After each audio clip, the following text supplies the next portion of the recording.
Hello everyone, it's Nina and welcome back to my channel. Today is going to be the start of a reading vlog where I'm going to read 3 books that I think are going to be potential 5-star reads. And these 3 books that I picked out I think are ones that are going to be similar to one of my current 5-star reads. I did a video kind of with a similar concept where I read books that had a similar plot to one of my favorite movies, which was Crimson Peak. I'll try and link that video in the description or in a card somewhere here. And I've been seeing quite a few people do 5-star audit videos where they go through every 5-star read that they've read and kind of try and reason through the reasonings for why they decided to rate that book 5 stars. Like what specific tropes or things in the book were present that made them like it so much. So with that as kind of like the backdrop, I thought about one book that I really enjoyed from last year that I kind of want to replicate and find more books that are similar to it. And that book is Belladonna. My favorite thing about this book, which I have talked about many times now, I feel like on my channel, is the main romance relationship that is in the book. And the trope that kind of follows is human girl, ex, thousands of year old, magical immortal being. This in particular follows Signa, and then her love interest is this personified form of death. So I tried to find books that had that similar type of dynamic in them. So I'm going to tell you a little bit about the books and how I got to the conclusion that I think I'm going to like them. The first one of those is Keturah and Lord Death by Martine Leavitt.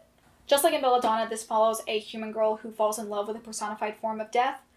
I ended up hearing about this book from the iconic Romancing the Monsters podcast.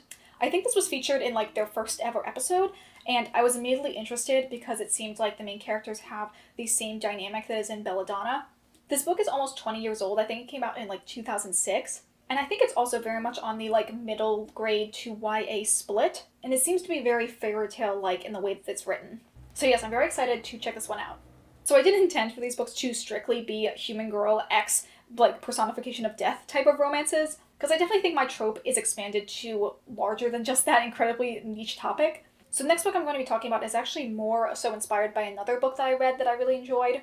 But still has the same trope in it, so I figured I would put it in this vlog as well. And that is Uprooted by Naomi Novik. Again, this is probably least similar to Belladonna in terms of just the character dynamic.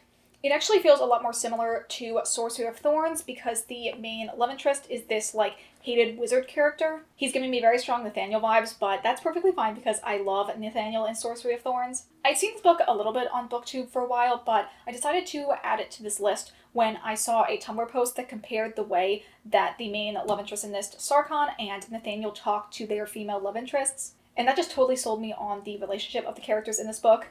And I do think that the love interest still falls into the like magical immortal being because in the world of this book, wizards are like hundreds of years old and our main character is still a teenager. So there is the same like weird magical HF aspect going on. Although maybe not like as powerful as like a personification of death, it's more similar to like a human and a vampire almost. This book also has a very like heavy fairy tale, like dreamy atmosphere as well. So with that long intro out of the way, let's get into the video.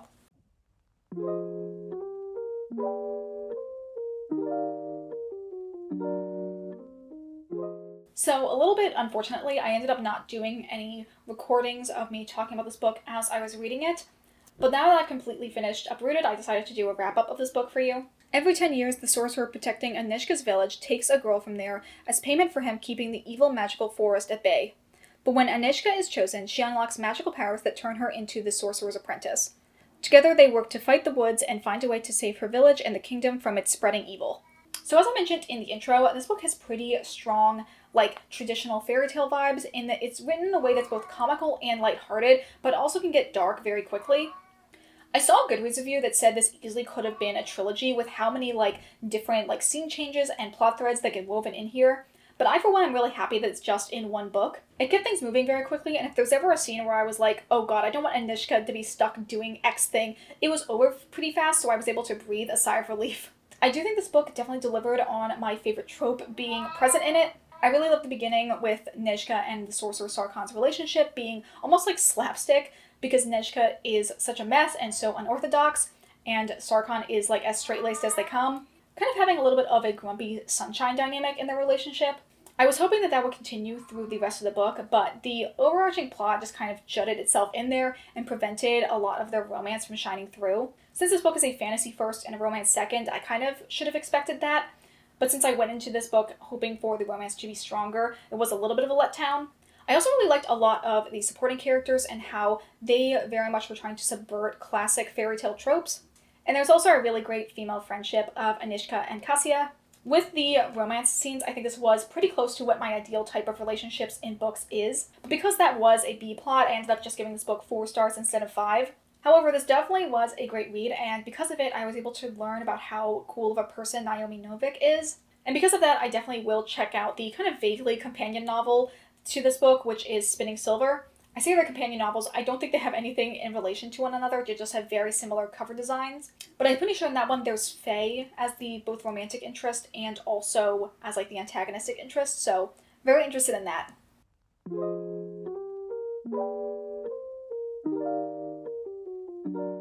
So the next book we are going to be talking about for this reading vlog is Keturah and Lord Death by Martine Leavitt.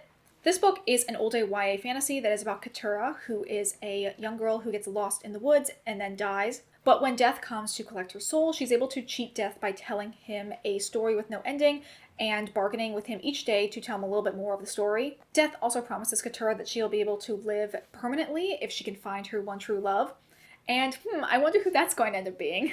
So in terms of this being a good representation of the human girl x thousands of year old magical being, I think it only partially delivered. I think since most of the book is Keturah in the living world and being away from Lord Death, their relationship as a couple isn't explored very heavily. There is a little bit of a backstory in sort of why Keturah is the perfect match for Lord Death, which is actually quite similar to why Signa and Death work as a couple in Belladonna. But since so much of the book is also Keturah wanting to get away from Death, it's not really a couple it's very easy to root for. Overall, this book is very heavy, like fairy tale, old wives' tale type energy in the way it's told. And just overall, a lot of the characters, their motivations, and their overall plot logic being very, like, bare bones and minimal to that type of storytelling. Like, a lot of these side characters that are from Keturah's village are just called, like, the tailor, the choir master. They just kind of have titles and not fully flesh out personalities. Just kind of relying on archetypal roles for this fairy tale setting. I think my main gripe for this book is that even though it does a good job with articulating its themes, it has a really sad like main plot, and I just don't really like reading very sad books. Like I said before, they're a very hard couple to root for, and it just felt like Keturah joining Death in the end wasn't really like a true happy ending for her. This book also kind of feels like it's like the more bare bones version of Belladonna. I think if I had read them in reverse order, like I had read Keturah and Lord Death and then read Belladonna afterwards, I would like it a little bit more. Just because I feel like Belladonna has a lot more going on in it. Just a lot more fleshed out character dynamics and additional B plots that make the whole story more interesting. Whereas this one, again, because it has that like fairy tale-like aspect to it, it's very stripped down and just focused on the one storyline. And in addition to that, I feel like Keturah and Lord Death is more kind of on like the middle grade to YA split, whereas Belladonna is more on the YA to new adult split. And just in general, I prefer a slightly older audience for my YA books. In the end, I gave this 3 stars. I think it's not necessarily a bad book, but it's just like not the kind of book that I really like. It's just not a book that I would consider good for my own personal tastes.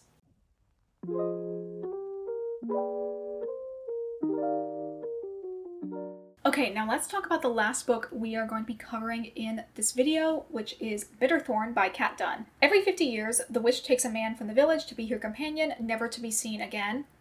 Mina, the daughter of the Duke, offers herself up as the witch's companion and works to unravel the mystery of the witch and her predecessors that has been locked away for centuries. Definitely the highest praise I can give this book is for its writing style. There's beautiful, lush descriptions of the world, very much that dark cottagecore vibe as Mina explores the forest and the decrepit castle that the witch lives in. Plot-wise, this book kind of gives me whiplash, and I think that's slightly the point. You see scenes where Mina and the witch are bonding and falling in love, and you're like, oh, this is so cute. But then there is some creepy shit that is clearly the witch's doing, and you kind of fall into the role of Mina thinking, am I in over my head? Should I really be giving all of my trust to this person that I know nothing about? I think kind of unintentionally though, this book is giving off the vibes that the relationship between them is very toxic. Mina is kind of only clinging to the witch because the witch is the first person to actually care about her.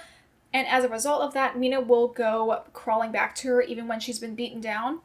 This is definitely a good book if you really do like the trope of the villain getting the girl and having your villain actually be fully a villain ahead of time. There was a point where I thought that they weren't going to make the witch as threatening as they needed her to be, and just instead have her be evil because of an unjust situation. But then they went all out in another scene, and I was very positively surprised that they went there. I guess in the end, I didn't really like this book because I don't really like the let's have a whole book be about a mystery where no one gives you any answers. For two different reasons. The first is me as a person. I feel like I will make up a reveal in my head that is more to my own tastes and then get very let down when it's not actually what happens in the book. Or when I'm in like self-insert mode trying to be Mina in the story, I feel like I would literally not stand for people dancing on the truth and would get just so annoyed by it. So I feel like I was frustrated on behalf of Mina for a lot of this book. And because of what I said before, I feel like I couldn't really get 100% on board with their relationship. I think they're both just like tragic souls that need to do a lot of separate internal work before they would be able to commit to a relationship. And I guess since the book is spread over the course of a year, you probably could see some other development happening. But I feel like in the end, because it's so late in the game that we kind of like get the big reveal of what the witch is doing, that it feels like there is a lot of distrust between the two of them for the majority of the book. I wanted to quickly talk about some of the things I feel like I learned over the course of this whole reading experience. Number one is that I don't like sad books at all. I think Belladonna kind of treads a really careful line of having you know like the darker elements of death and what death means to people, while at the same time being kind of campy and having a fluffiness to it. So in the end, it's never that dark. I also think in the case of Keturah and Lord Death, as well as Bitterthorn, having the main characters or their love interests being such sad, tragic figures makes it really hard for me to be excited about the romance. Or maybe it's more that I felt like the romance was more of a tragedy, like you weren't supposed to root for them. In Belladonna, it's so clear that Death and Signa are really well suited for each other, and all of Signa's side possible relationships would never really fulfill her the same way Death can. I think it's kind of hinted at in Keturah that there's the same kind of relationship between her and Lord Death, but I think in Keturah, she has like so many other friends and family that her joining Death as his wife is very much a tragedy of her dying young. Whereas in Belladonna, Signa kind of is able to have her cake and eat it too. In terms of my interest in the thousands-of-year-old immortal character, I like one that's proud and very set in their role. I feel like of the love interests in the three books I read from, Sarkhan from Uprooted is definitely the most like this. He's powerful and confident, but he also does get a little bewildered by Nishka, and I think that's really cute. I feel like the witch in Bitterthorn was very much depressed with a heavy weight on her from her immortality, which I didn't like as much. And Death in Keturah is very much like Belladonna's death, but a little bit too abstracted. I feel like we get to see Death in Belladonna as just like a regular guy in his human form, so it helps him be more well-rounded and personable. And the last thing I feel like I learned is that if I go into a book thinking it's going to be 5 stars, I probably will hate it. I think the books that are my best chances of being a 5 stars are sequels to books that I previously gave 4 or 4.5 stars to, because I probably already love the world and the characters, and that familiarity of a book is just way more agreeable to me. I also usually will like a book more if I read the audiobook and like the narrator. And since I read all these books as physical with no audiobook, or in the case of Uprooted, I did read a little of the audiobook but I didn't like it, I think that that was just another strike against all of them. So this was kind of an unsuccessful attempt at finding 5 stars. Maybe in the end what I've learned is that Belladonna for me is just kind of like lightning in a bottle, and maybe the best chance I have of finding a book that I will like as much as it is when I read the sequels. So that is going to be it for this video. Thank you guys so much for watching. Please let me know if you've read any of these books and what your thoughts on them were in the comments down below. Consider liking this video or subscribing if you aren't already. Consider following me on the Storygraph if you'd like to see my reading updates in real time. I hope you all have a wonderful day, and I will see you all in the next video. Bye!